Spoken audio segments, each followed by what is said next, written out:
Hello friends, कैसे हैं आप सभी। आज हम बात करेंगे अपनी poem a game of chess के बारे में, जो टी.एस. इलियट ने लिखी है, द वेस्टलैंड का सेकंड पार्ट। हेलो फ्रेंड्स, तो ये गेम ऑफ चेस जिसे इलियट ने लिखा है और उसका जो टाइटल है वो इलियट ने थॉमस मिडलटन के एक प्ले से लिया गया है, वुमेन बीवेयर वुमेन, और अ गेम एट चेस इससे लिया गया है इसका टाइटल। और इसमें 96 लाइन्स हैं इस सेक्शन में, ये सेकंड सेक्शन है और इसमें 2 एपिसोड दिए हुए हैं।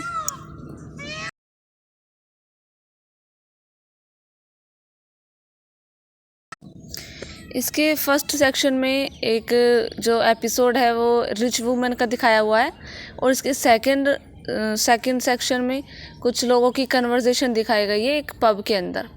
और जो इसकी मेन थीम है वो है एक लेडी के ऊपर जो कन्फ्लिक्ट्स होती हैं, जो उसके ऊपर जो डिफ़िकल्ट टाइम आता है, किस प्रकार से सोसाइटी में उसकी एक पोजीशन होती है, उसके बारे में दिखाया हुआ है।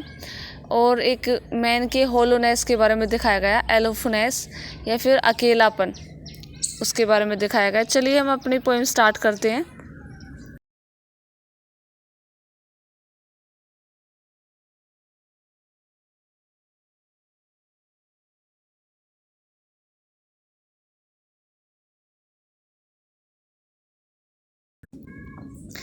द वेस्टलैंड को सबसे पहले 1922 में अक्टूबर में द क्रिटेरियन में यूके में पब्लिश किया गया। इसके बाद नवंबर 1922 में द डायल में यूएस में, और दिसंबर 1922 में इसे बुक फॉर्म में पब्लिश किया न्यूयॉर्क में। इसमें टोटल 434 लाइन्स है। और इसका जो पहले टाइटल था, वेस्टलैंड से पहले जिसको टाइटल दिया गया था वो था ही do the police in different voices. चलिए अपनी पोएम स्टार्ट करते हैं हम लोग।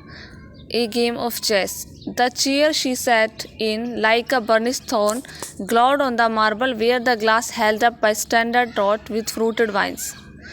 तो यहाँ पे एक लेडी के बारे में बताते हैं कि जो उसकी चेयर है वो नॉर्मल चेयर नहीं है, बल्कि एक थ्रोन माने होता है सिंहासन, एक सिंहासन के जैसी है और चमक रही है, बर्निश्ड, यानी कि इतनी शानदार है कि वो बहुत ही ग्लो कर रही है। वो जो नीचे मार्बल है, फर्श है, उसके ऊपर वो बहुत ग्लो कर रही है।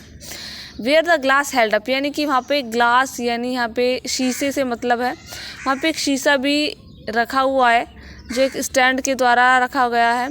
और उसका जो बॉर्डर है वो फ्रूटेड वाइन्स, यानी कि जो उसका फ्रेम है वो जैसे अंगूरों की बेल होती है, इस प्रकार से बनी हुई है। From which a golden Cupid peeped out, double the flames of 7-branched candelabra, another hid his eye behind his wing. उसके बाद वो बताता है कि उसके जो शीशा रखा हुआ है उसके साथ में ही एक फिगर रखी हुई है, एक स्टैचू रखा हुआ है क्यूपिड का। अभी मैं आपको क्यूपिड का स्टैचू दिखाती हूँ।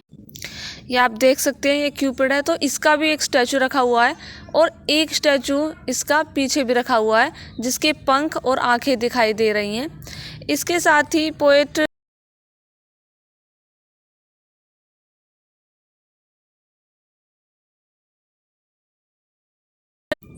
इसके साथ ही एक कैंडल होल्डर भी रखा हुआ है जिस पर कैंडल्स रखी जाती है, जिसकी 7 ब्रांचेस हैं।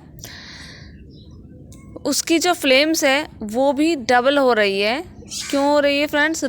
Reflecting light upon the table as the glitter of her jewels rose to meet it, क्योंकि जो इन कैंडल्स की जो फ्लेम्स है वो शीशे पर पड़ रही हैं, जिसे रिफ्लेक्ट होकर उस वहाँ पे जो टेबल रखी हुई है उस पर जो ज्वेलरी के बॉक्सेस रखे हुए हैं, ग्लिटर्स यानी चमकदार जो बॉक्स रखे हुए हैं, ज्वेलरी रखी हुई है, from certain cases powdered in rich profusion, वो भी चमक रहे हैं। यानी कि हमें दिखाना चाहते हैं कि वो जो वूमेन है, जो वो घर है, वो रूम है, वो कितना रिच है। यानी कि ये जो बात बताई जा रही है किसी रिच इंसान के बारे में की जा रही है, जिसका अंदाज़ा उसके रूम से ही लगाया जा सकता है। In vials of ivory and colour glasses unstoppered lived her strange synthetic perfumes. Vials माने होता है फ्रेंड्स बोतल, वहाँ पर कुछ आइवरी माने होता है हाथी के दांत, कुछ कलर्ड हाथी के दांत और कुछ ग्लास से बनी बोतल रखी हुई हैं। अनस्टॉपर्ड माने होता है जिनके ऊपर ढक्कन नहीं है, तो बिना ढक्कन के हुए वो रखी हुई हैं, जिसमें synthetic perfume Unguent powdered or liquid trouble confused and drowned the sense in audio stirred by the air. उसमें कुछ शो में लिक्विड भरा हुआ है, पाउडर, लिक्विड, क्रीम. यहाँ पे जो अंगुएंट है उसका मतलब है क्रीमी टेक्सचर, यानी कि जो उन बोटल्स हैं उनमें किसी में परफ्यूम और कॉस्मेटिक का सामान रखा हुआ है, और जो परफ्यूम से है वो वहाँ से आने वाली हवा है उसके साथ मिलकर चारों तरफ फैल गई है कमरे की. The freshen from the window these ascended. इस प्रकार जैसे ही हवा विंडो से आती है तो ये जो होती है इसकी खुशबू वो बहने लगती है. In flattering the prolonged candle flames.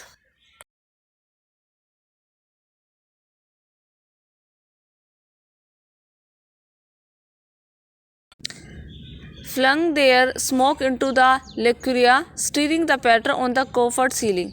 और जैसे ही हवा आती है तो जो कैंडल की फ्लेम्स है फ्रेंड्स ये दुगनी हो जाती है, और जो स्मोक है उसका वो उसकी सीलिंग पर, डेकोरेटेड सीलिंग पर जाकर जमा हो जाता है. कॉफर्ड सीलिंग मतलब कि जिस पे डेकोरेटेड पैटर्न्स बने होते हैं छत पे, रूफ पे. Huge seawood fat with copper, burnt green and orange framed by the colored stone, in which sat like a carved dolphin swam.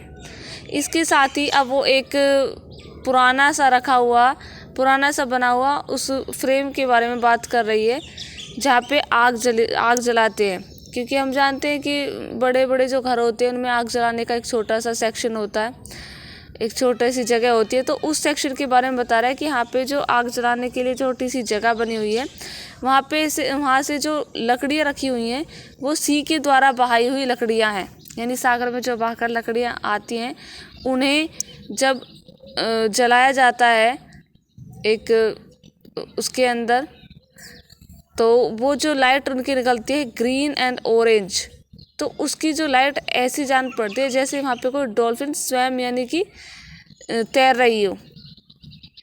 यहाँ पे पोएट ने इमेजरी का पूरा प्रयोग किया है जिससे हमें वहाँ की जो इमेजरी है वो पता चल सकती है. Above the antique mantel was displayed as though a window gave upon sylvan scene. The change of Philomel by the barbarous king, so rudely forced, yet there the nightingale filled all the desert with inviolable voice, and still she cried, and still the world pursues jug to dirty ears. उसके बाद वो बताता है कि जो उसके जो ये लगा हुआ है आग जलाने का जो छोटा सा सेक्शन बना हुआ है उसके ऊपर ये शोकेस बना हुआ है जहाँ पे बहुत सारे जो चीज़ें हैं, तस्वीरें हैं वो बनी हुई हैं, और उनमें एक सैल्वन सीन यानी कि फॉरेस्ट का सीन बना हुआ है. इस सैल्वन सीन को जो पोएट ने वर्ड लिया है मिल्टन की एक पोएम से लिया गया, पैराडाइज लोस्ट से लिया गया है. The change of Philomel by the barbarous king. यहाँ पे एक फिलोमेल के बारे में बात की गई है. फिलोमेल जो था वो एक लेडी थी और उसकी बहन के जो हस्बैंड थे उसने इनका रेप कर दिया था और इसकी ज़बान भी काट दी थी ताकि ये बता ना सके किसी को. लेकिन जब उसे हिप्पो को पता चला, उसकी सिस्टर को, ब्रोकली को, तो उसने अपने हस्बैंड को अपने जो बच्चे थे उनके टुकड़े करके खिला दिए थे, उसे पका करके, जिसके कारण जब ये जो किंग था टाइटन वो आया और उन्हें जब उसे पता चला और उसने मारने की कोशिश की इन दोनों बहनों को, तो गॉड वहाँ पे आ गए और इन दोनों को नाइट एंगल बना दिया था. और ये जो सॉन्ग्स गाती हैं तब से जग सॉन्ग्स यहाँ पे लिखा हुआ है. इस सॉन्ग्स को गाकर ये अपना दुख प्रकट करती हैं. ये जब अपना सॉन्ग गाती हैं तो उनमें इनका दुख प्रकट होता है. लेकिन जो मॉडर्न युग के जो लोग हैं वो इसे नहीं सुन पाते क्योंकि वो अपने जो बिज़ी शेड्यूल होता है उनका उसमें वो इतना खो गए हैं कि इसकी आवाज़ भी उन्हें सुनाई नहीं देती, या फिर वो इतने सेंसलेस हो गए हैं कि वो इन दोनों का आवाज़ जो ये गाती हैं जग सॉन्ग इन्हें सुनने में नाकाबिल है. यहाँ पे डर्टी ईयर्स के जो कहा गया है वो मॉडर्न युग के लोगों के बारे में कहा गया है कि वो उसे नहीं सुन सकते इस सॉन्ग्स को. And other withered stumps of time were told upon the walls. और इसके बाद staring forms leaning hushing the room and close. उसके बाद पोएट उस रूम में रखी हुई कुछ पिक्चर्स, कुछ इमेजेस के बारे में बात करता है कि यहाँ पे और भी पिक्चर्स, इमेजेस टंगी हुई हैं, लेकिन वो बहुत पुरानी हो चुकी हैं और अपने साथ कुछ यादें लिए हुए हैं और आगे की तरफ झुकी हुई हैं, लेकिन अब लोगों का इन पर कोई ध्यान नहीं दिया जाता है, इसलिए बहुत पुरानी और भद्दी नज़र आ रही हैं। Footsteps shuffled on the stair. अचानक स्टेयर से कुछ चलने की आवाज़ आती है। Under the firelight, under the brush, her hair separate out in fiery points, glowed into words then world would be savage still. जैसे इस लेडी को सुनाई देती है कुछ पैरों के चलने की आवाज़ सीढ़ियों पर, तो एकदम नर्वस हो जाती है और अपने बालों को कंघी करने लग जाती है। ये कुछ कहना चाहती है लेकिन कह नहीं पाती, एकदम स्टिल हो जाती है। फिर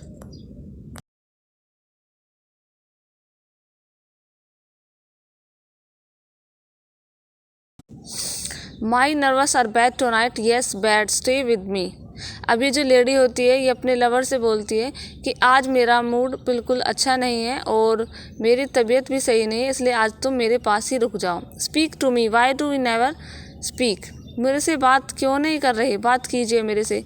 what are you thinking of, what thinking what, तुम क्या सोच रहे हो, क्या सोच रहे हो तुम।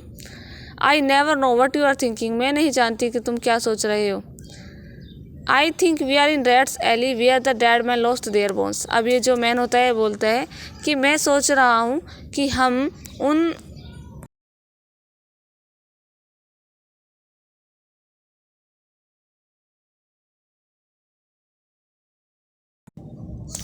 तो फिर वो मैन कहता है कि हम लोग किसी जिंदा लाश की तरह हैं, जो जिंदा तो दिखाई देते हैं लेकिन वास्तव में होते नहीं हैं।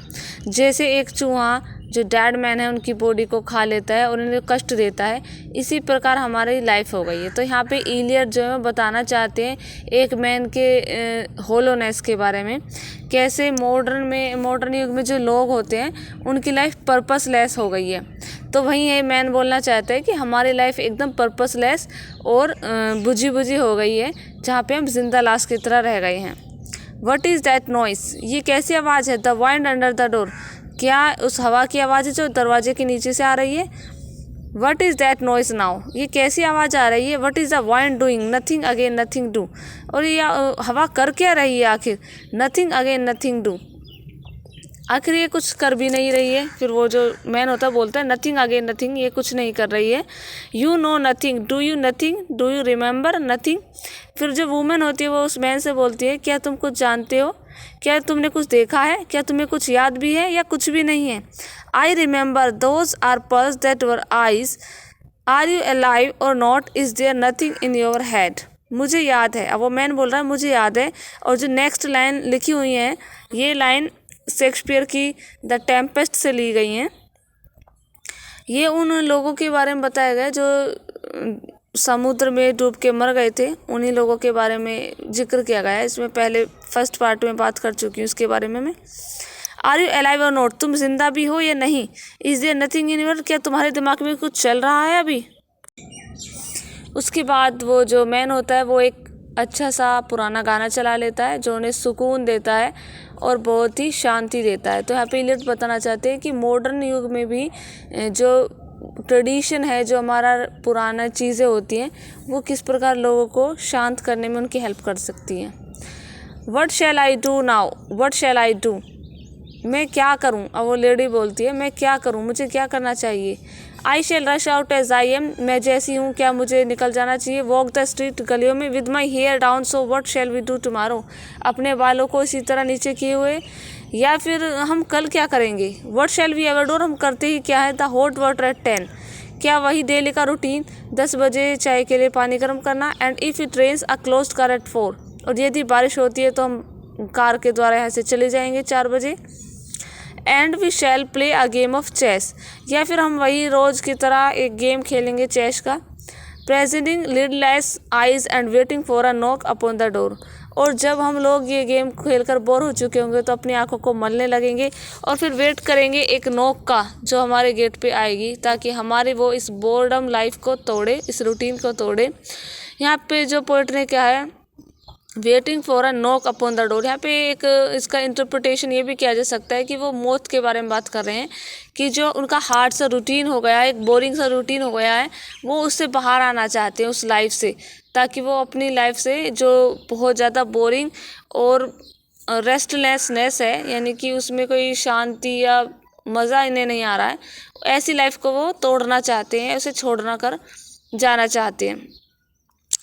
तो यहाँ पे इलियट जो है वो एक मॉडर्न जो लोग हो गए हैं ना, उनकी जो लाइफ हो गई है ऑटोमेटिक लाइफ, और एक रोबोट की तरह वो काम करने लगे हैं, तो उसी के बारे में वो एक इंटीग्रेशन हमें दे रहा है, इंटीग्रेशन वो कर रहा है इशारा उस तरफ।